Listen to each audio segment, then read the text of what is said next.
Vamos então para mais um estudo do nosso o Evangelho segundo o Espiritismo. Estamos no capítulo 28, coletânea de preces espíritas. Agora nós vamos entrar aqui numa outra parte, preces pelos outros, a partir do item número 42. Antes de começarmos, eu queria colocar para vocês aqui, quero colocar para vocês aqui um áudio que vai nos ajudar a fazer aqui uma pequena introdução, já para nos ajudar nessas reflexões sobre esse tema, Bom dia, Jandira. Então eu vou colocar o áudio aqui, tá? E volto então em seguida, só um instante.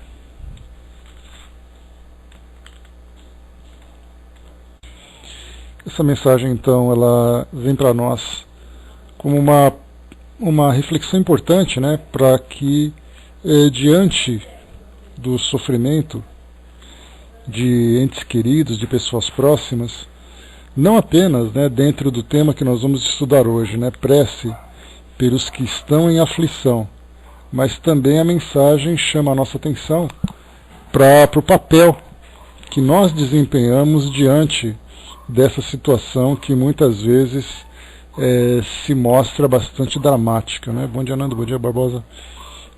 Então aqui Kardec traz para nós, como uma introdução aqui do prefácio desse item, prece pelos que estão em aflição, ele diz assim para nós: se é conveniente ao aflito que a sua prova prossiga, o nosso pedido não a abreviará, mas seria a falta de piedade o abandonarmos, alegando que a nossa prece não será ouvida.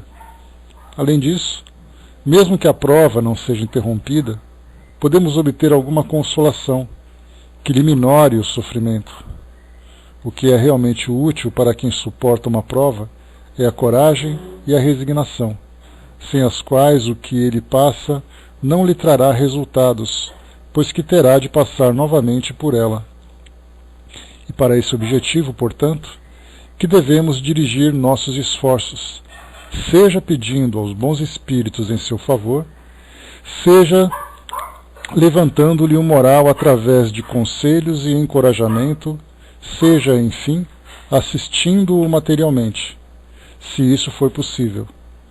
A prece, nesse caso, pode ainda ter um efeito direto, descarregando no aflito uma corrente fluídica que lhe fortaleça o ânimo. Então, bom dia, Helena. Então aqui, geralmente a gente tem sempre a preocupação com as nossas dificuldades, com as nossas aflições, mas assim como nós estamos ali constantemente sendo testados no nosso encorajamento, nas nossas motivações, até mesmo no nosso caráter, com as diversas experiências que vão surgindo no campo pessoal, no campo material, no campo afetivo, no campo profissional, enfim, em todas as áreas em que nós atuamos aqui no mundo material, com a mesma intensidade, com a mesma frequência que nós estamos aqui vivenciando as nossas experiências, nós encontramos também outros tantos que convivem conosco nos mais diversos ambientes, que também tem ali a sua parcela de provações. E aí então temos dois caminhos, ou três caminhos na verdade, que dois acabam se juntando, se tornando um só. O primeiro caminho é nós participarmos ativamente para tentar auxiliar, levando o consolo, levando aquela palavra amiga, levando ali a esperança, o encorajamento, como foi colocado na mensagem e aqui também nesse prefácio de Kardec. Podemos dar o auxílio material sempre que possível, tanto quanto possível. Beijo, André, até mais. Então, auxiliando tanto quanto possível, dentro das nossas possibilidades. A segunda parte é simplesmente ficarmos indiferentes, alegando que o nosso problema é mais importante que o outro, observando que esse é um problema do outro e não nosso.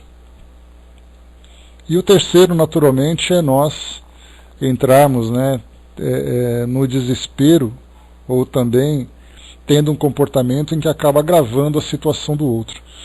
Esses dois últimos, né, como eu comentei no início, acabam sendo praticamente partes do mesmo conjunto, já que, como Jesus lembrou, né, que aquele que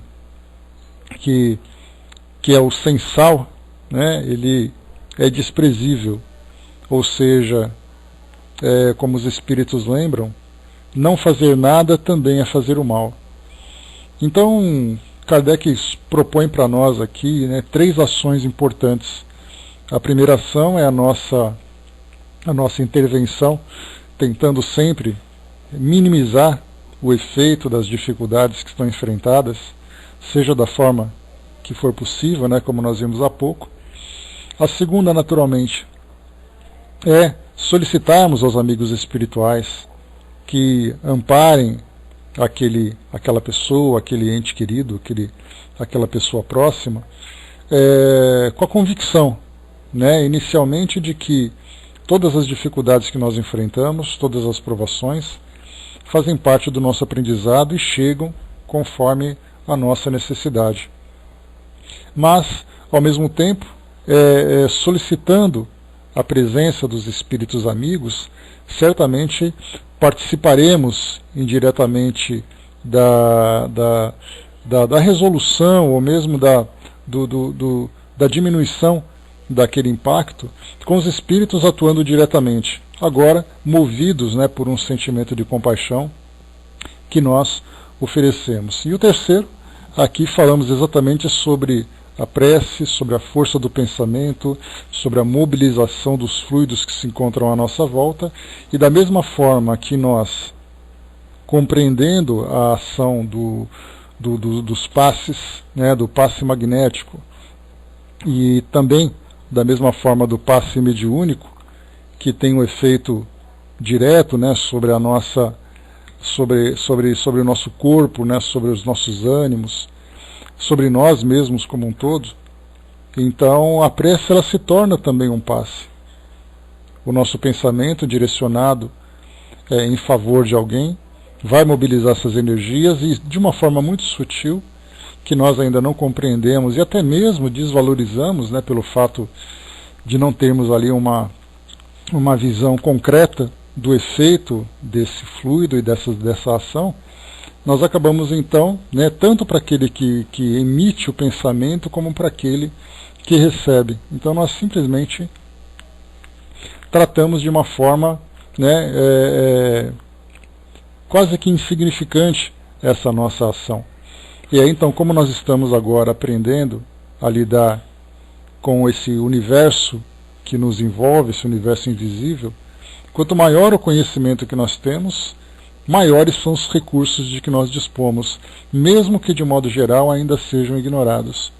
Então, aqui lembra Kardec a importância, né, de direcionarmos as nossas preces em benefício daqueles que passam por tantas necessidades. E nós, né, recentemente, temos vivido tantas experiências de pessoas próximas, de pessoas até mesmo desconhecidas, mas que de um modo geral acabam nos sensibilizando pelas dificuldades, nas tragédias, né, como temos visto recentemente. Então a corrente positiva do pensamento, que nada mais é, né, do que a mobilização desses fluidos à nossa volta, são então impulsionados pelas nossas preces. Então, se nós não podemos ajudar de uma forma direta, podemos ajudar de uma forma indireta. E aqui então, Kardec traz para nós aqui uma sugestão de prece, para que nós consigamos, né, focar, né, o nosso pensamento de um modo mais efetivo. Então ele diz assim para nós: meu Deus de infinita bondade, dignai-vos abrandar a amargura da situação de tal pessoa, se assim for da vossa vontade. Bons Espíritos, em nome de Deus Todo-Poderoso, eu vos peço assistência para diminuí-las, fazei-lhe compreender, não para suas aflições. Se no seu próprio benefício elas não podem ser diminuídas, fazei-lhe compreender que elas são necessárias ao seu adiantamento. Dá-lhe a confiança em Deus e no futuro, que as tornará menos amargas. dai-lhe também a força de não sucumbir ao desespero, o que lhe faria perder os benefícios e tornaria a situação futura ainda mais penosa. Revertei o meu pensamento para ele, e que assim eu possa ajudá-lo a sustentar a coragem necessária. Bom abraço. A gente lembra também que essas preces que são sugeridas por Kardec, elas também podem ser lidas, né? Então a coletânea de prece pode ser para nós um livro de cabeceira, que no momento em que nós necessitarmos de realizá-la para qualquer uma das necessidades que nós vimos aqui no nosso roteiro, elas podem ser consultadas, né, e serem preenchidas, personalizadas de acordo com as nossas intenções. Então, vimos aqui então que vemos muitas vezes as dificuldades atingindo, afligindo muitas pessoas, e nós então podemos participar de mais uma vez de uma forma direta ou indireta. E o mais importante é que cada uma dessas preces que são feitas em benefício de alguém, e não em benefício de nós mesmos, nós acabamos agindo dentro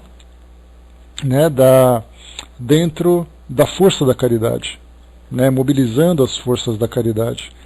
E, como sempre, a gente lembra que a caridade ela favorece muito mais aquele que realiza do que aquele que recebe.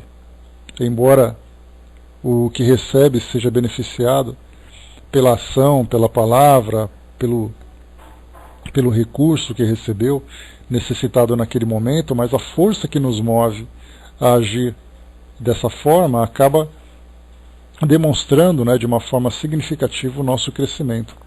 Então é importante também sairmos, né, do nosso próprio universo e começarmos a nos preocupar com aquilo que acontece à nossa volta. E esse tipo de pensamento direcionado para alguém, não preocupados mais, né, com o nosso próprio interesse, faz exatamente, né, demonstra claramente então essas transformações que nós vamos sofrendo. Porque daí, começando, né, de uma forma indireta, através da preocupação, através do interesse nas dificuldades de outras pessoas, já é o primeiro passo para que nós consigamos agir de uma forma mais ostensiva, digamos assim, aqui no nosso mundo material. Bom dia, professor. Então, esse aqui é o pedido pelos que estão em aflição. Então, sempre lembremos disso, né, qualquer tipo de ação. E basta a gente lembrar que nós temos ali vários depoimentos, né, de Kardec, temos depoimentos de Kardec, temos depoimentos do Chico, do Divaldo, de quantos e de outros também, a própria Dona Ivone, que nós temos estudado, de quantas e quantas vezes eles separaram minutos dos seus dias, ou momentos dos seus dias, para que pudessem fazer preces em intenção a outras pessoas. E que depois, né, claro que nós não vemos uma resposta direta sobre aquilo que sobre a prece que foi feita, mas depois nós vemos então os desdobramentos, quando os espíritos se manifestam, falando exatamente, né, demonstrando o sentimento de gratidão pelo benefício recebido, pelo interesse, pelo amor que foi dedicado. E isso foi sem dúvida nenhuma, né, um lenitivo, né, que pudesse pelo menos diminuir o impacto das dificuldades que são enfrentadas, né? Então são motivados, são encorajados, recebem então aquele tônico de esperança para enfrentar as dificuldades, porque do contrário, certamente nós sucumbiríamos, né? Sozinhos nós não conseguiríamos ir muito longe. Nos primeiros passos, né, nós até teríamos a motivação, mas depois de uma ação prolongada, né, diante das dificuldades, nós começamos então a desanimar. E é aí então, através do contato que nós temos uns com os outros, através dessa convivência, do compartilhamento, né, de interesses, de ideias, de experiências e tudo mais, é que nós vamos então nos sustentando. Então, da mesma forma que nós vemos os amigos espirituais agindo sobre nós, quando nós fazemos ali as nossas solicitações, ou mesmo sem fazer solicitação, nós entendemos a presença dos amigos, né, dos espíritos protetores, anjos guardiões, dos espíritos familiares, né, de todas categorias daqueles espíritos que de alguma forma se compadecem com o nosso sofrimento, e como nós valorizamos a atuação e a presença desses espíritos, nós temos que também valorizar a nossa atuação junto das pessoas que estão próximas.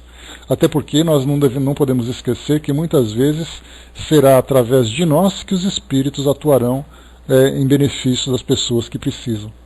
Então, no momento em que nós dirigimos a nossa prece, nós nos colocamos, mesmo que de modo inconsciente, nos colocamos à disposição dos espíritos para ajudar como for possível. Porque é através do recurso humano encarnado, né, que os espíritos atuam no mundo material.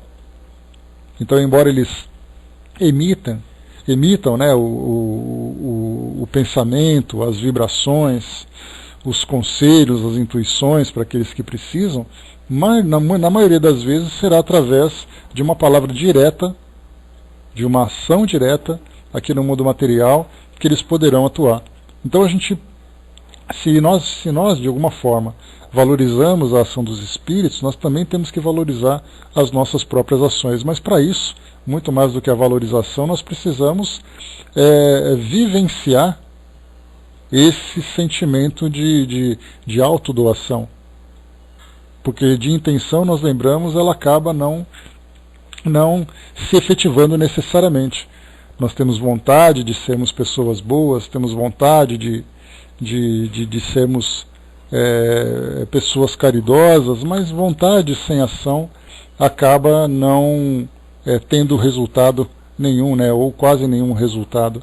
Pelo menos a intenção já é alguma coisa, mas ela certamente acaba sendo muito pouco eficaz. Então, começando pela prece, começando pela ação, ajudando como for possível, como lembra Kardec aqui na introdução, certamente nós faremos valer a nossa contribuição em benefício daqueles que precisam. Elcimar, bom dia. Então aqui nós temos agora, no item número 2 dessa segunda parte, graças por um benefício concedido a outro. Então, a mesma forma que nós direcionamos o pedido em direção a alguém, nós também direcionamos a gratidão. Porque a gratidão ela é um sentimento de reconhecimento, um sentimento de humildade, um sentimento de afinidade com essa lei de amor que nos envolve.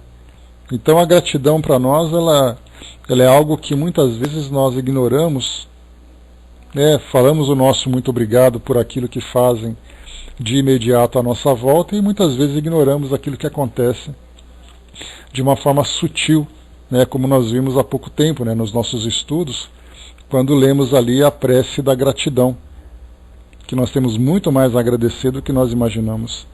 E quando nós agradecemos também aqueles que agem a nosso favor ou em favor de alguém que precisa, nós exatamente nos elevamos, entrando em sintonia com o pensamento divino.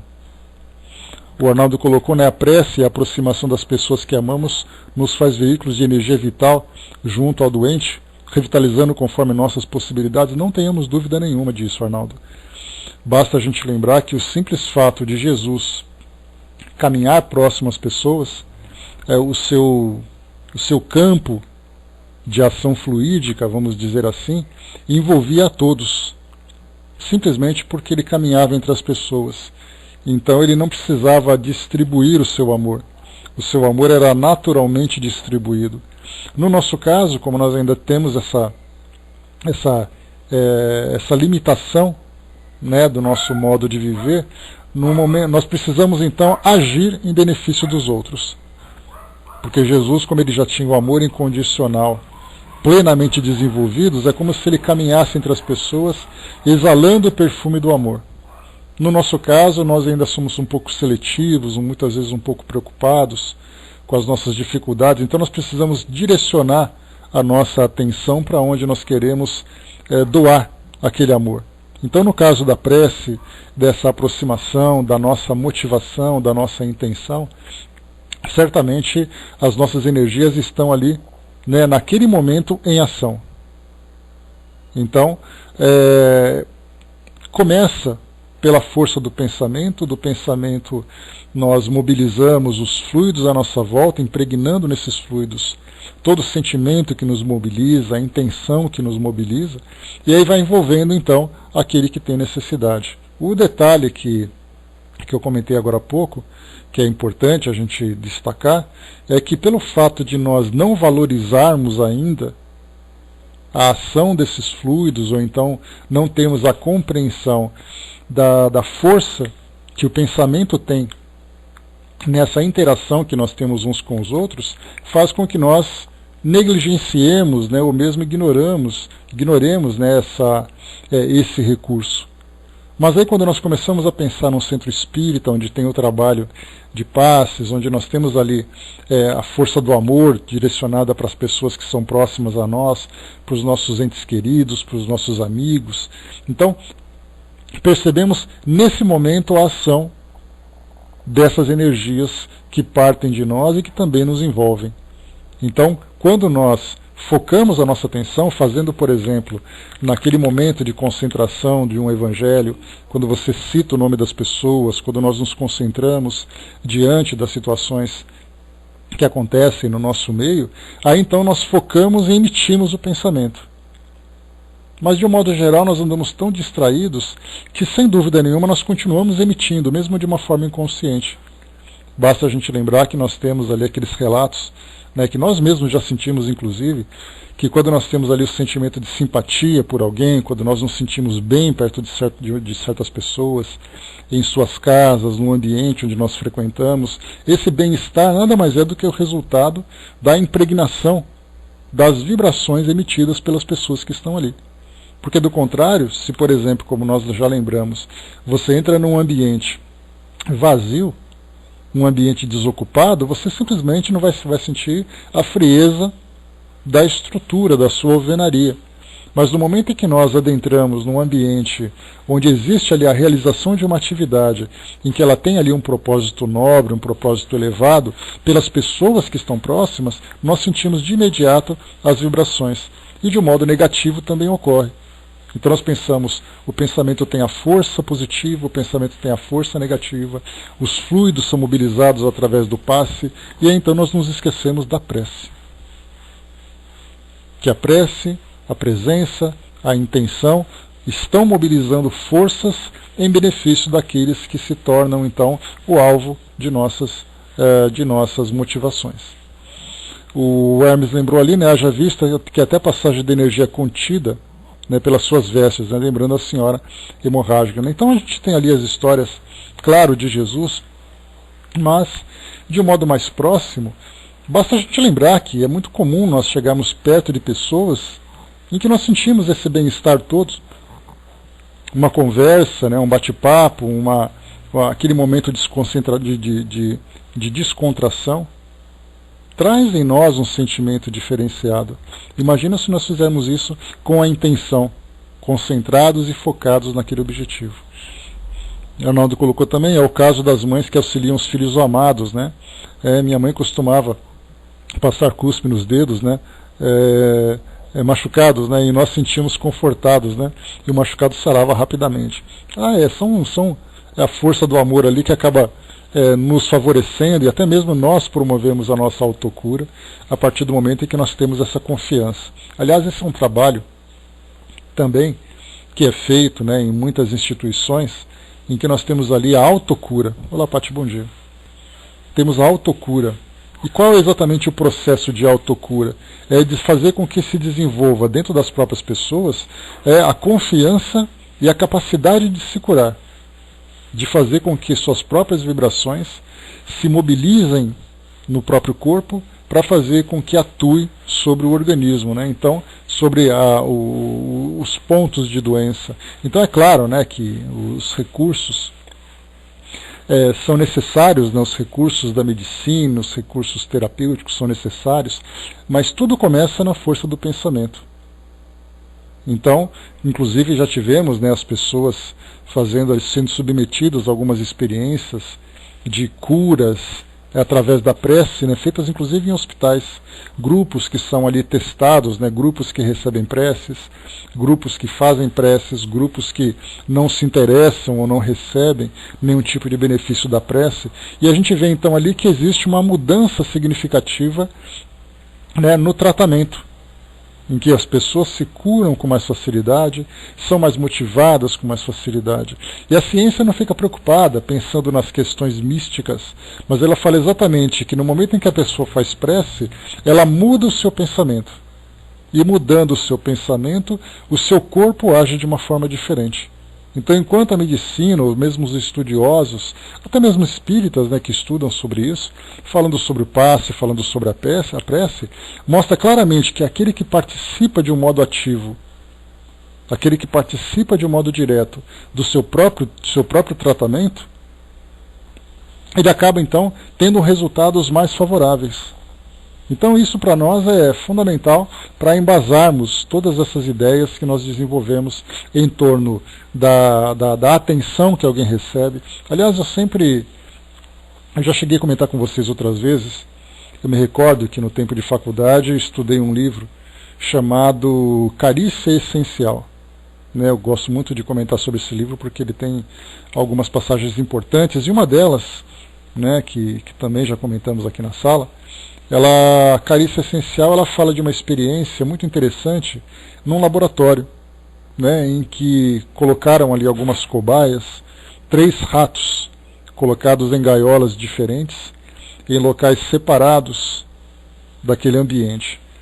No primeiro rato, todos os dias ele era acariciado, ele era então alimentado, brincavam com ele saía da gaiola, depois voltava, então faziam isso com constância.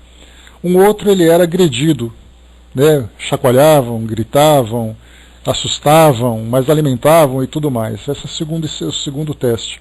E o terceiro ficava simplesmente ignorado no canto da sala. Não recebia qualquer tipo de estímulo, a não ser a alimentação que era necessária. No final de um certo tempo, exatamente esse que era ignorado foi o primeiro a morrer. Porque veio aquela apatia. Observaram então aquele sentimento de tristeza que inclusive afetam os animais, e isso foi um experimento que fizeram, não foi nenhum tipo de ideia metafísica ou ideia transcendental, foi um teste positivo que fizeram e chegaram nesse resultado. E é claro, aquele que se desenvolveu mais era aquele que recebia todo aquele estímulo positivo, aquele estímulo favorável. Então pode ver, apenas o fato de brincar, o fato de ter um cuidado especial, nós vemos um resultado diferente no próprio indivíduo. Porque são as suas motivações, são as suas energias que vão se mobilizando em seu favor. A mesma coisa acontece, nós vemos nas crianças, as crianças que recebem a atenção dos pais, as crianças que são motivadas no seu desenvolvimento. Essa é uma conquista das próprias crianças, embora elas sejam motivadas, né, por pessoas, né, de fora do seu mundo, ou melhor, com outras pessoas, né? Então, mas aquelas que são ignoradas, elas têm um desenvolvimento precário, acabam adoecendo mais, acabam tendo problemas psicológicos, problemas emocionais. O seu organismo reage de uma forma diferenciada negativamente. Então nós vemos que a força do pensamento, a força da mente em especial, ela é fundamental, e quando nós atuamos, né, através da prece, através da presença, através da assistência, muito mais do que aquilo de material que nós oferecemos, vem exatamente no trabalho emocional, no trabalho psíquico em direção àquela pessoa, atuando através da palavra, através da presença, mas também dentro desse universo sutil, invisível à nossa volta, mobilizando todas essas energias em favor daquela pessoa.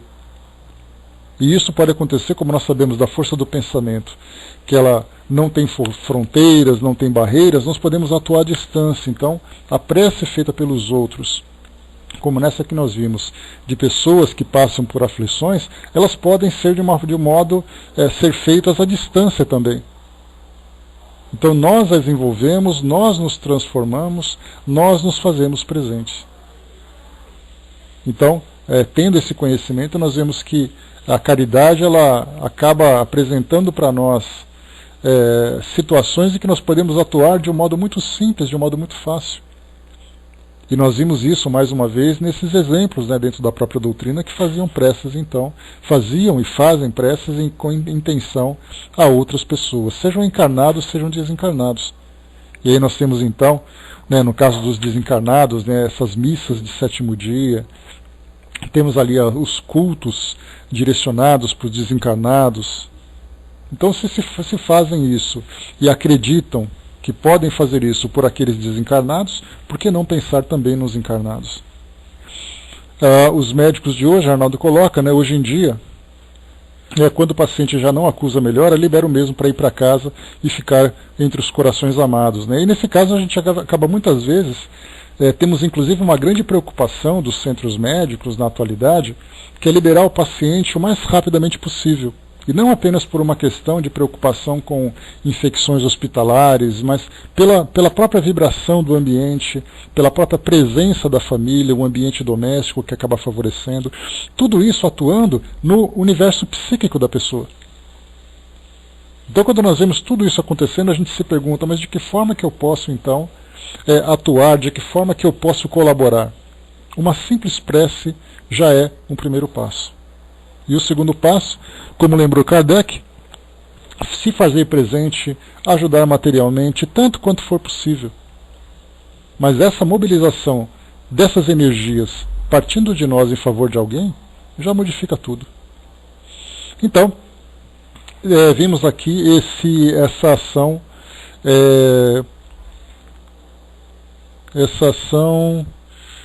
desencarnou o Gerson, diretor da Rádio Rio de Janeiro, né? Então está ali o recado da Sandra também, né? Que vá com Deus, né, do trabalho e também levando o resultado do trabalho que realizou. Então aqui graças por um benefício concedido a outro, né? Então depois de atuarmos em benefício de alguém e observarmos o resultado, vem então ali aquele nosso momento de gratidão. Temos um pequeno prefácio. Kardec coloca: quem não se deixa dominar pelo egoísmo rejubila-se com o bem do próximo, mesmo que não o tenha pedido por uma prece. E esse pedido, né, embora Kardec tenha colocado isso em apenas duas pequenas linhas, falando sobre a nossa alegria, né, o júbilo que nós alimentamos, né, quando vemos alguém ser bem-sucedido, isso acaba sendo muito mais desafiador do que nós imaginamos. E isso porque, quando nós sentimos, então, essa alegria por alguém, nós estamos quebrando a barreira da inveja, a barreira dos ciúmes, a barreira do egoísmo. Então, dentro daqueles que nós solicitamos, né, para quem nós solicitamos, ou mesmo para aqueles a quem não tivemos oportunidade, não tivemos ali muitas vezes a sensibilidade de perceber ali a dificuldade e tudo mais, nós vamos então demonstrar esse sentimento de gratidão, que da mesma forma estamos também mobilizando essas energias em benefício daquela pessoa. E aí Kardec então coloca essa prece como sugestão. Ele diz assim: Senhor, agradeço-vos a felicidade concedida a tal pessoa. Bons espíritos, façam que ele veja nesse benefício uma consequência da bondade de Deus. Se o bem que lhe é dado constitui uma prova, inspirai-lhe o pensamento de bem empregá-lo e de não se envaidecer, para não transformá-lo em prejuízo futuro. Vós, meu bom espírito, que me protegeis e desejai a minha felicidade, afaste de mim qualquer sentimento de inveja ou de ciúme. Então, é para nós, sem dúvida nenhuma, esse grande desafio de nos alegrarmos com a alegria do outro, de nos felicitarmos pelas conquistas do outro, de vermos ali no auxílio que ele recebeu naquele momento de dificuldade um motivo para a nossa própria alegria. Então, aprendamos a desenvolver sempre esse sentimento? Ele virá, sem dúvida nenhuma, através do exercício constante da nossa parte. Primeiro, da preocupação que nós temos com os outros. Depois, com o sentimento de gratidão por aquilo que ele recebe, mesmo que ele não tenha recebido, que tenha sido favorecido pelas nossas intenções naquele momento. O próximo que nós temos aqui, preces pelos inimigos e por aqueles que nos querem mal. Esse também aqui um outro grande desafio da nossa parte, né, quando nós temos que emitir boas vibrações para aqueles que direcionam a nós pensamentos e intenções negativas, por aqueles que de alguma forma desejam o nosso prejuízo. O nosso pensamento imediato é exatamente, né, para aquele que nos querem mal, então ele que se vire com o problema dele. Ele que se exploda com o problema dele, né, é o nosso pensamento mais genérico. Se ele me quer mal, por que eu devo desejar o bem para ele? E esse é um desafio muito grande para todos nós, principalmente numa época em que nós observamos uma intolerância muito grande entre as pessoas. Intolerância essa que acabou se desenvolvendo pelas dificuldades, né? Como é que está o som, pessoal? Por favor, me dá um ok? Ok, obrigado. Pelas dificuldades, né, do nosso cotidiano, da nossa vida, material. Então, nós vamos vendo os erros que nos afetam, vendo a intenção das pessoas, as ações das pessoas que nos trazem algum tipo de prejuízo, algum tipo de incômodo. Então, nós acabamos nos tornando cada vez mais intolerantes, de não aceitar o erro do outro, né, já que o nosso também não é aceito. Então, intolerância de uma parte, intolerância de outra. A gente lembra sempre que aquele que não tolera acaba se tornando intolerável, e nós nos colocamos muitas vezes nessa mesma condição. Somos tolerantes para aqueles que são próximos e intolerantes para aqueles para quem nós não temos nenhum tipo de afeto, nenhum tipo de simpatia. Então, lidar com a simpatia, com a antipatia já é difícil. Lidar com o inimigo, então, é muito mais difícil. Me recordo de um espírito amigo que ele dizia assim: é muito fácil você abraçar uma pessoa que você gosta. Eu quero ver você pegar na mão de uma pessoa que você não gosta. Então era realmente uma observação provocativa, porque fala exatamente sobre isso, das dificuldades de lidarmos com os nossos sentimentos, né, principalmente sentimentos que são antagônicos, sentimentos que são opostos a nós. Então aqui, preces pelos inimigos e os que nos querem mal. Kardec traz aqui uma passagem já de Jesus, né? Jesus disse: amai os vossos inimigos. Esta máxima nos revela o que há de mais sublime na caridade cristã. Mas Jesus não queria dizer que devemos ter pelos inimigos a mesma ternura que dedicamos aos amigos. Por essas palavras, ensina-nos a perdoar as ofensas, perdoar todo o mal que nos fizerem e pagar o mal com o bem. Além do merecimento que tem essa conduta aos olhos de Deus, serve para mostrar aos homens o que é a verdadeira superioridade. Então, Kardec tirou aqui esse trecho, né, de uma passagem de um dos capítulos do Evangelho segundo o Espiritismo, falando exatamente sobre o amor ao próximo, né, amai os vossos inimigos. Mas que tipo de amor é esse? A gente lembra que o amor ele pode se desdobrar, né, em vários, se desenvolver em vários ramos diferentes. A gente tem o amor do afeto, tem o amor da compreensão, tem o amor da caridade. Então o amor é sempre essa força que é mobilizada pelas nossas melhores intenções. Então, no caso do amor ao inimigo, mesmo que nos tenha trazido algum mal, ele se torna muito mais fácil quando nós começamos a compreender a origem desse mal, que muitas vezes nós somos os responsáveis, a compreender a natureza daquele que pratica o mal, mostrando exatamente ali o sentimento, a condição de inferioridade moral em que ele se encontra, das experiências difíceis que ele acabou vivenciando, que fez com que ele se tornasse uma pessoa amarga, uma pessoa endurecida. Quando começamos então a olhar o mundo à nossa volta com os olhos, né, com esses olhos da compreensão, de entendermos que todas as pessoas trilham caminhos diferentes e se transformam, forçadas muitas vezes pelas experiências difíceis que vivenciaram, nós começamos a entender então que aquele que é mau, ele não é necessariamente mau, mas ele procura conquistar a sua felicidade, mesmo uma felicidade equivocada, com ações equivocadas, ele procura fazer isso para poder se beneficiar.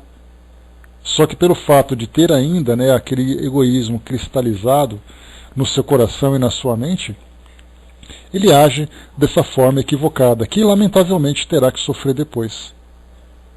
Basta a gente lembrar que muitos dos espíritos que se elevaram de categoria, né, a ponto de trabalharem como missionários aqui no nosso mundo, nos ajudando nas nossas necessidades mais básicas, né, da nossa evolução, eles antes eram espíritos comuns. Conviviam com pessoas queridas, com pessoas inimigas, com simpatias, com antipatias, com estímulos, com críticas negativas, críticas positivas, críticas negativas. Então ele foi superando, degrau por degrau na sua evolução, até se tornar aquele espírito capaz de amar até mesmo seus próprios inimigos. No momento em que ele alcançou essa condição, a primeira ideia que nós temos é que ele vai se elevar de tal forma que ele vai viver no mundo nos mundos felizes com os espíritos felizes. E na verdade o espírito, quando ele alcança essa condição de amor incondicional, ainda que seja, né, dentro do nosso entendimento, o trabalho dele é exatamente voltar e começar a trabalhar por aqueles que não compreenderam ainda. Então a gente acha assim, olha, eu tenho que amar o próximo porque eu quero viver junto de Deus. Eu quero amar o próximo porque eu quero me elevar espiritualmente e ir para os mundos felizes. É um grande engano da nossa parte, porque no momento em que nós conseguimos amar o próximo, é quando nós nos tornamos mais próximos a eles. Exatamente para fazer com que ele também se transforme. Ninguém jamais vai conseguir ser feliz se não trabalhar em benefício da felicidade do outro. Aquele que trabalha assim, olha, eu quero ser feliz e para mim já é o suficiente, na verdade ele está alimentando um pensamento egoísta que quando ele menos esperar, ele vai cair na realidade.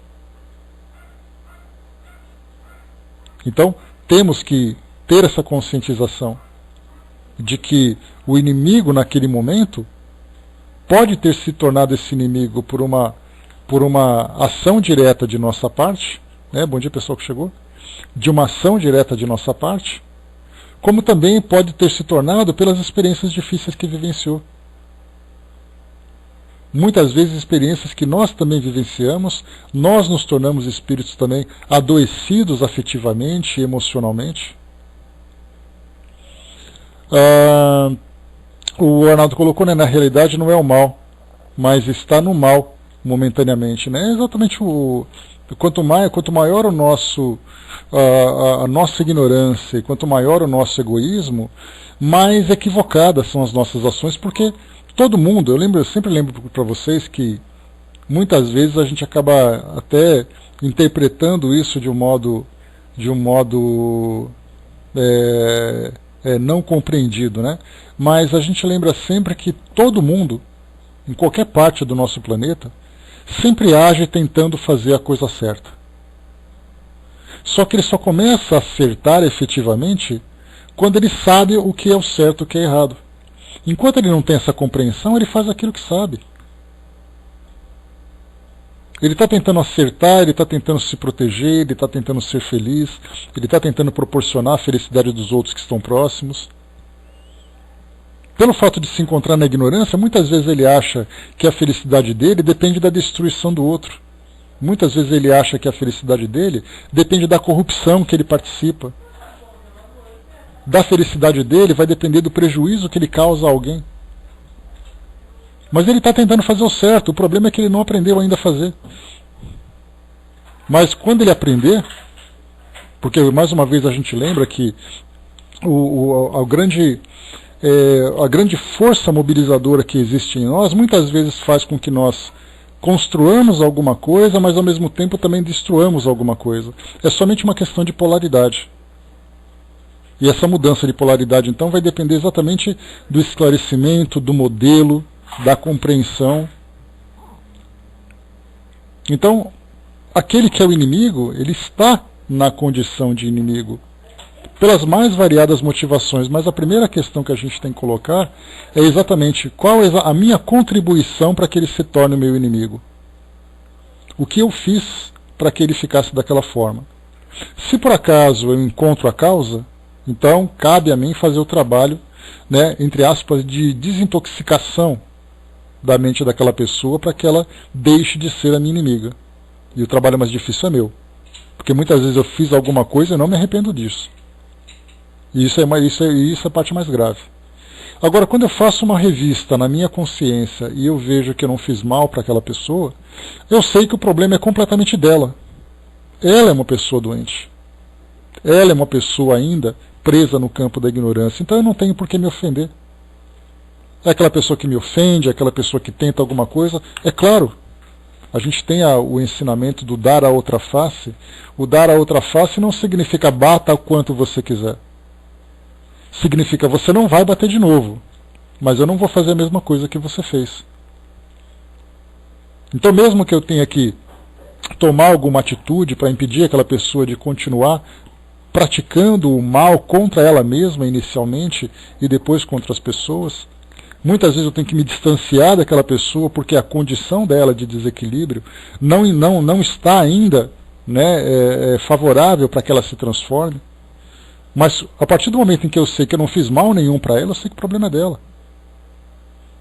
De um modo muito simples, a gente vê isso acontecer no nosso dia a dia. Você está ali num ambiente público, tentando resolver alguma coisa, tentando comprar alguma coisa para você no trânsito, de repente passa uma pessoa e te xinga. Você faz, primeiro, o que eu fiz para ela reagir daquele jeito? Eu não fiz nada? Então ela é uma pobre coitada que vive naquela perturbação. Esse tipo de pensamento, de tolerância, de compreensão da nossa parte, é algo que também precisa se desenvolver. Porque na maioria das vezes nós não pensamos assim. O nosso pensamento inicial é bateu, levou. Ele me xinga, eu xingo de volta. E a gente fica se perguntando quem é o mais doente na história. Aquele que agiu de uma forma equivocada ou aquele que reagiu de uma forma equivocada? Porque a gente vê muito isso, né? Mais uma vez eu cito isso porque na nossa vida comum, até pouco tempo atrás, todas as situações que nós vivenciávamos, todas as experiências que nós vivenciávamos, eram dentro da nossa relação direta com as pessoas. Era dentro da casa, era dentro do trabalho, era na rua, era corpo a corpo, olho no olho.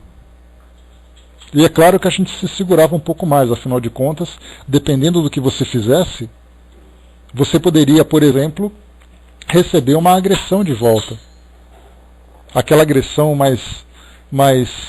que pode te ferir, uma agressão verbal, uma agressão física. Então todo mundo ficava um pouco mais contido nas relações diretas. De repente nós começamos a entrar numa condição mais sutil, onde as pessoas passaram a se comunicar à distância. Então elas deixaram de ter aquela preocupação de dizer o que pensam, de retrucar o comentário de alguém, de devolver uma ofensa que foi feita, sem a preocupação de ser agredida fisicamente. E isso fez com que as pessoas se tornassem muito mais intolerantes. Não que antes elas fossem intolerantes, mas antes nós tínhamos muito mais medo e muito mais receio da reação do outro. Você xinga, você não sabe qual vai ser a reação do outro, então é melhor eu falar baixo, falar mal pelas costas e tudo mais. Hoje não. Hoje as pessoas protegidas pela tecnologia e protegidas pela distância, todo mundo fala o que quer.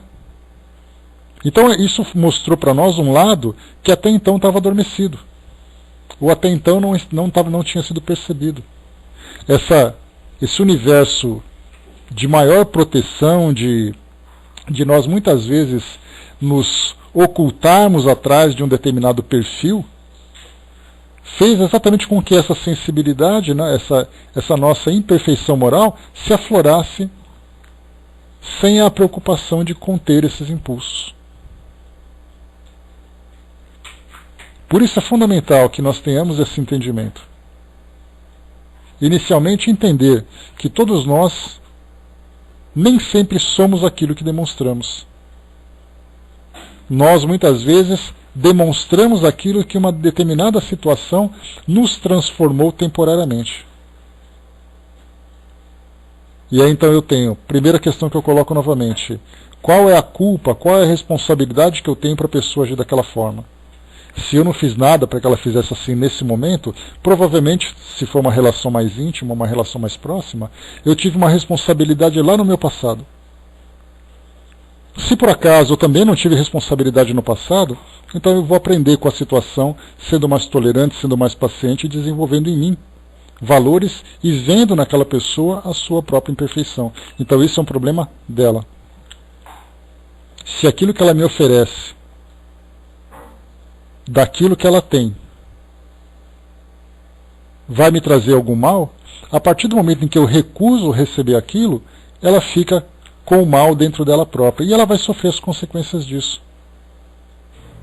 Porque ela cria em torno de si um universo bastante perturbador. E mais dia ou menos dia ela vai aprender com o próprio sofrimento. Mas é claro que para isso a gente entra também num outro ponto importante do desenvolvimento das nossas virtudes, que é exatamente o perdão e dissipar dos nossos sentimentos o sentimento de vingança.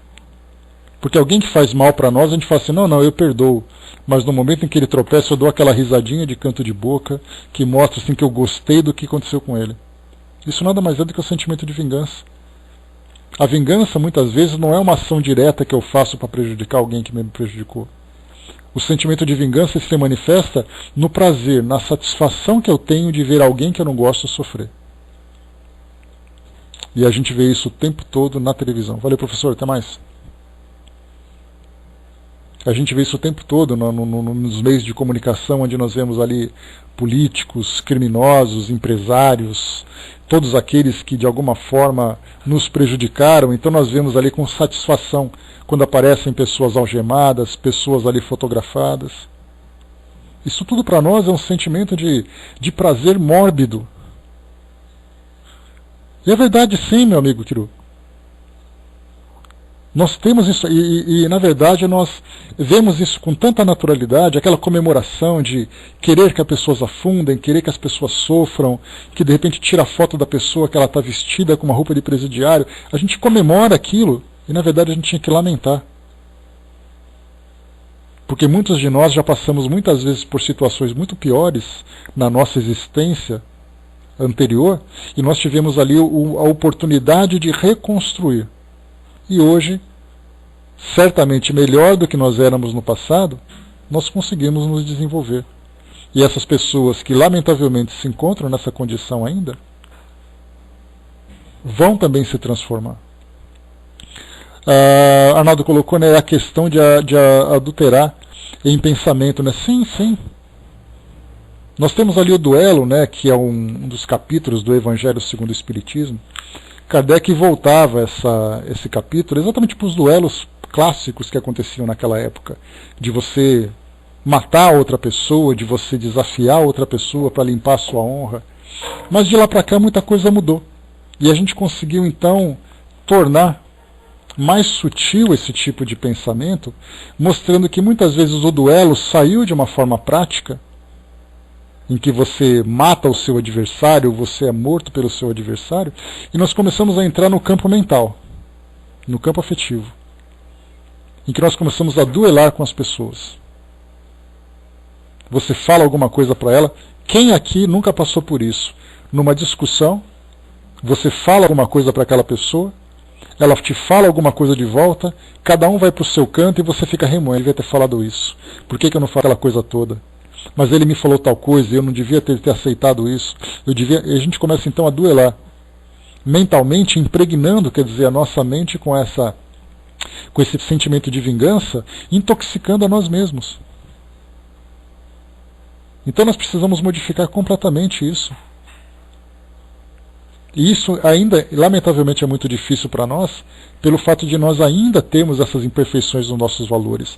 Mas se nós tivermos pelo menos a conscientização de que as situações existem, de que nós ainda agimos assim, que as pessoas ainda agem assim, já é um começo, porque aí nós começamos então a desenvolver em nós aquela vigilância e começamos a atuar de uma forma mais efetiva, de uma forma mais direta, para conter esses nossos impulsos. A Paty colocou um pouco lá em cima, a Paty não viu, desculpa, querida.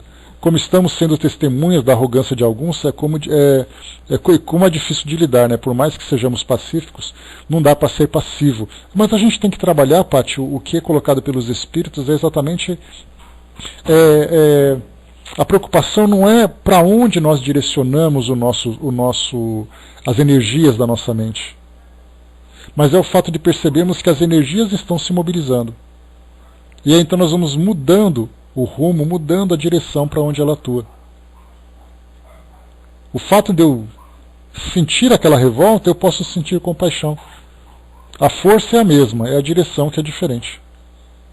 Arnaldo lembrou de André Luiz, que fala das bombas mentais que ferem e matam mais do que bombas utilizadas nas guerras, né? Sem dúvida nenhuma. E é necessário esse trabalho constante. Por isso que os espíritos utilizam para nós a caridade terapia. Porque a caridade terapia não é simplesmente o ato de nós ajudarmos as pessoas que estão passando necessidade. Quando nós começamos a trabalhar dentro desse campo, nós começamos a olhar as pessoas como necessitadas, começamos a quebrar as barreiras do nosso preconceito, inicialmente nós começamos a ver as pessoas dentro da sua própria natureza, das dificuldades que enfrentam, dos seus constrangimentos, das lutas que tiveram, das mágoas que carregam. E aquilo não é culpa nossa. No momento em que eu estou conversando com alguém e essa pessoa me responde com rispidez, é alguém que eu nunca vi, ela não está me agredindo, ela está agredindo, na verdade, todas as suas frustrações, todos aqueles que de alguma forma trouxeram algum tipo de prejuízo. E se eu tiver esse tipo de compreensão, eu vou perceber que aquele pacote não é para mim. Aquele pacote pertence a ela própria. E ela tem que aprender a lidar com isso, é ela que tem que se desfazer disso tudo. Que mais aqui? Que ele colocou para nós, né? Como é difícil amar, né? Se ficamos quietos, somos omissos, segundo Jesus. E mornos são fracassados. E por outro lado, julgar e odiar muitas vezes traz confusão. É o que a gente se preocupa muito também. Se a gente ficar quieto, nós somos omissos, né? A grande preocupação que a gente tem também é com o julgamento dos outros. Porque a gente sabe que o mais forte na nossa sociedade é aquele que age, é aquele que se defende, é aquele que quebra. Mas aquele que tem uma força moral é exatamente aquele que é capaz de conter esse impulso. Então existe uma frase que eu cheguei até a citar nessa semana que passou, um pensamento que ele é muito interessante, ele traz uma reflexão para nós. Ele diz assim: preocupe-se muito mais com o seu caráter do que com a sua reputação. Porque o seu caráter é aquilo que você é. A sua reputação é aquilo que os outros pensam que você é. E o que os outros pensam é problema deles. Aí, quando eu li essa frase, eu falei, opa, peraí. Ela é um pouco impactante, mas ela é muito realista. E quando a gente começa a pensar assim, mas o que os outros vão pensar de mim se eu não disser nada? O que os outros vão pensar de mim se eu não der uma resposta? Mas a partir do momento que eu entendo que aquela pessoa tem um problema dela, e que o problema dela não me pertence, então o silêncio para mim é o melhor ato de grandeza que eu tenho. E não necessariamente ficar omisso. Porque nós temos que desenvolver uma sabedoria para saber quando agir e se nós devemos agir. Então assim, eu devo responder ou não devo? Se eu responder, vai ser construtivo ou vai ser apenas para limpar a minha honra com sentimento de vingança? É o momento de falar ou é o momento de silenciar? Isso tudo é a sabedoria que nós vamos desenvolvendo. Tem momentos em que nós ficamos quietos mostrando grande grandeza. Tem momentos que nós ficamos quietos pelo medo, pelo constrangimento e pela omissão. Tem momentos em que nós somos incisivos naquilo que nós falamos. Tem momentos em que nós somos caridosos no modo que nós falamos. Mas sempre temos que lembrar que o outro também tem o problema dele. E nem sempre nós temos culpa. Se nós temos culpa, nós temos que resolver. Aí o peso recai sobre nós. E aí então, o grande desafio que nós temos, vivermos com tolerância, com paciência, com compreensão, com compaixão. Olha quantos tipos de valores nós temos que desenvolver, que dentro da nossa visão social atual, isso tudo é uma demonstração de fraqueza. Ah, mas você é muito quietinho, você fica muito passivo, ele te agride e você não responde. Não, eu respondo do meu jeito. Eu não respondo do jeito que ele está me agredindo. A minha intenção é me proteger, não é devolver para ele a agressão que ele me provocou, que me direcionou. Então, na verdade, nós temos ainda aqui essas ideias, esses sentimentos que são mais pacíficos, como Jesus lembrou, bem-aventurados os mansos e pacíficos. Mas, ao mesmo tempo, ele lembrou que nós devemos ser mansos como as pombas e astutos como as serpentes. Então, são vários tipos de ensinamentos, né, que trazem para nós ali, são metáforas, né, que trazem para nós ali ensinamentos profundos para mostrar exatamente, não se faça de bobo, aceitando a agressão que o outro queira te fazer, mas seja maior do que ele, compreendendo as suas limitações e agindo com sabedoria. Não haja com punição, haja com educação. Ou melhor, não haja para punir, haja para educar. Então, esse tipo de valor que nós estamos aprendendo é algo que para a nossa sociedade, mais uma vez, é uma demonstração de fraqueza. Eu me lembro de uma passagem de Renato Russo, lá numa das músicas da Legião Urbana, que ele diz para nós que disciplina é liberdade e compaixão é fortaleza. Quando se fala compaixão é fortaleza, é algo que vai de uma forma contrária a tudo aquilo que nós acreditamos. Porque fortaleza para nós é a fortaleza do músculo, fortaleza da agressão, fortaleza de derrotar o outro. Mas dentro dos valores que nós estudamos, que nós aprendemos a desenvolver e que nós confiamos e acreditamos, o sentimento de compaixão para nós é a nossa grande fortaleza. Agora nós temos que saber exatamente quando usar e como usar. Essa é a nossa dificuldade, esse é o nosso grande desafio. Saber exatamente como agir. Porque o que nós percebemos também é a força moral, a autoridade moral. Um dos exemplos que eu sempre gosto de colocar para vocês, amiga, bom dia. Bom dia, Netinho.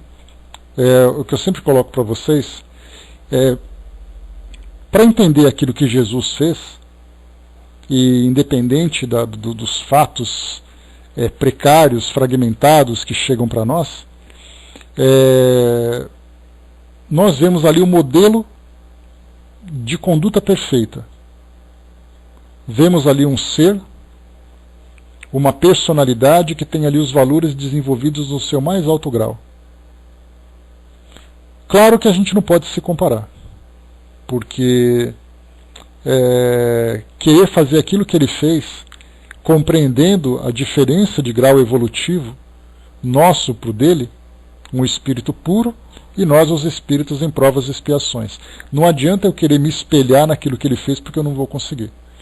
Então eu começo a diminuir, né, o meu grau de comparação e começo a me comparar com pessoas que estão mais próximas da minha realidade. E ainda assim a gente acaba encontrando aqueles que se encontram ali com uma distância ainda quase que abissal da nossa condição. Eu já falei para vocês que minha grande figura, a minha grande referência é exatamente Chico Xavier. Não pela adoração, não que ele não mereça, merece tudo isso, mas essa minha referência não é pelo fato dele ser ali, né, aquele espírito adorado, aquele espírito, é pelo homem que ele era, pelos valores que ele tinha. E nós percebemos ali que a autoridade moral que ele conseguiu desenvolver, pela forma como ele viveu, por aquilo que ele dizia, por aquilo que ele fazia, nós percebíamos que sequer era agredido. E quando era agredido, simplesmente minimizava a situação. Então, assim, esse é o nosso melhor exemplo, essa é uma conduta que nós temos que ter. Porque enquanto nós nos equipararmos, nós estaremos no mesmo nível, sofrendo as mesmas ações. A partir do momento em que nós nos elevamos, aquilo praticamente se torna ineficaz para qualquer tipo de impacto que possa provocar. Então, quer dizer, nós temos que mudar o nosso modo de pensar, nós temos que mudar o nosso modo de viver exatamente para desenvolvermos em nós esses valores, essa autoridade moral. Como é que alguém pode chegar para alguém que tem essa autoridade e fazer uma ofensa? Aí vem exatamente aquela questão, mas ele está ofendendo por quê? Como aquele soldado que bateu no rosto de Jesus. Por que me bates? Você pode me agredir, que é exatamente a forma como você me responde, porque eu te provoquei? Ou você pode me agredir porque você ainda traz dentro de si esse desequilíbrio todo, toda essa revolta, toda essa rebeldia. E aí então para cada situação eu vou responder de alguma forma. E eu me pergunto como ele reagiria se estivesse passando por essa condição. Para a gente poder finalizar, me lembro de uma passagem descrita, né, na biografia do Chico, quando ele foi atender uma senhora que precisava de ajuda e ele não podia ajudar naquele momento.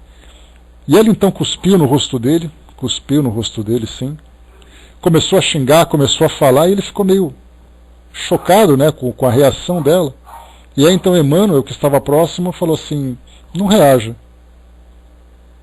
Olhe para trás e veja tudo aquilo que envolve ela, em termos de energia, em termos de presença. Então via que não era culpa dela ter reagido daquela forma. Ela estava naquela condição de perturbação. E aí a gente se pergunta, mas o que aconteceu com ela exatamente para que ela se tornasse aquilo? O que fizeram com ela de tão mal a ponto dela promover o mal onde quer que ela vá? A ponto dela se tornar daquela forma? Arnaldo lembrou aqui, né? Exigiu que desse um passe nele. Esse do cuspe é uma outra situação, mas de qualquer forma ele deve ter apanhado muito, né, Arnaldo? Então tudo isso que nós começamos a ver é ver as pessoas por aquilo que elas são. Joana de Ângeles lembra também que muitas vezes quando você faz uma caridade, aquela pessoa reclama do que você fez, ou então vira as costas sem sequer te agradecer. Não se impaciente com isso. Porque nós não sabemos o que aquela pessoa passou para se tornar ingrata, para se tornar endurecida, para se tornar tão egoísta daquela forma. Muitas vezes a vida foi muito cruel com ela, as pessoas com quem ela conviveu foram pessoas muito cruéis. E ela acabou então se tornando aquela pessoa que vai demorar muito para que ela retome o equilíbrio. E o problema não é nosso. O que nós podemos fazer é exatamente auxiliá-la com a nossa compreensão, com a nossa paciência, não agravando aquilo que ela já tem. E mais uma vez, isso não é passividade. A compaixão é uma fortaleza, não é uma fraqueza. Devolver na mesma agressão, isso sim é fraqueza. Porque o outro nos agride e nós agredimos de volta, então significa que nós não estamos diferente dele. Se ele me xinga de volta, eu não sou diferente dele. Apesar de me colocar muitas vezes num pedestal de superioridade, basta simplesmente um estímulo que eu vou cair nesse desequilíbrio. Então aqui, lendo agora para concluir o nosso estudo de hoje, deixa eu pegar rapidamente aqui. Vimos aqui então o prefácio, e Kardec traz aqui a sugestão de prece para nós. Ele diz assim: meu Deus, perdoo a fulano o mal que me fez e o que pretendia fazer-me, como desejo que me perdoeis e que ele, por sua vez, me perdoe as faltas que eu tenha cometido. Se o pusestes no meu caminho como uma prova, seja feita a vossa vontade. Afastai de mim, ó Deus, a ideia de maldizê-lo e qualquer sentimento malévolo contra ele, que eu não sinta jamais nenhuma alegria pelos males que o possam atingir, nem qualquer aborrecimento pelos benefícios que ele venha a receber, a fim de não manchar minha alma com sentimentos indignos de um cristão.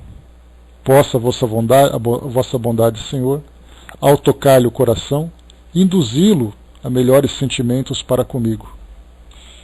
Bons espíritos, inspirai-me o esquecimento do mal e a lembrança constante do bem, que nem o ódio, nem o rancor, nem o desejo de lhe retribuir o mal com o mal penetre em meu coração, porque o ódio e a vingança são próprios unicamente dos maus espíritos, encarnados e desencarnados.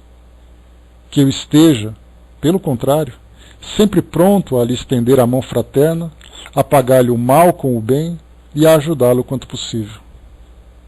Desejo, para experimentar a sinceridade de minhas palavras, que se me apresente uma oportunidade de lhe ser útil, mas sobretudo, ó meu Deus, preservai-me de fazê-lo por orgulho ou ostentação, abatendo-o com uma generosidade humilhante, o que anularia os méritos de minha atitude. Porque nesse caso, eu bem mereceria essas palavras do Cristo: já recebeste a vossa recompensa. Então aqui, esse é o ensinamento que Kardec traz para nós através dessa prece. E vemos aqui então o quão desafiador é ainda o caminho que nós temos que trilhar, principalmente compartilhando com outras pessoas esses momentos de aprendizado para todos nós. Então, nos esforcemos ao máximo para fazer com que esses valores que nós aprendemos na teoria sejam praticados. E eles somente serão praticados nos momentos de maior desafio. A caridade, por exemplo, ela não será uma caridade valiosa se for um momento programado por nós. Eu vou até lá fazer a caridade porque naquele momento eu estou preparado para isso. A verdadeira caridade vai ser quando eu menos espero. Vai ser quando aquela pessoa esbarra em mim numa fila, quando aquele carro atravessa na minha frente, quando dentro da minha casa tem uma discussão. Ali é que nós colocamos em prática o nosso verdadeiro valor. Nós não podemos ter atitudes nobres premeditadamente. As atitudes nobres são aquelas que nascem como reflexo da nossa personalidade. E não quando nós nos preparamos para fazer. Porque se nós nos preparamos para fazer, significa que quando nós não temos o preparo, nós não fazemos. Então esse é o desafio para todos nós. E quanto mais praticarmos, mais fluido será, fluidas serão as nossas ações. Então sem ação, sem prática, não há ação reflexa, ação direta. Então, esse aqui é o nosso estudo de hoje. No nosso próximo encontro, nós falaremos sobre, rapidamente aqui, só um instantinho.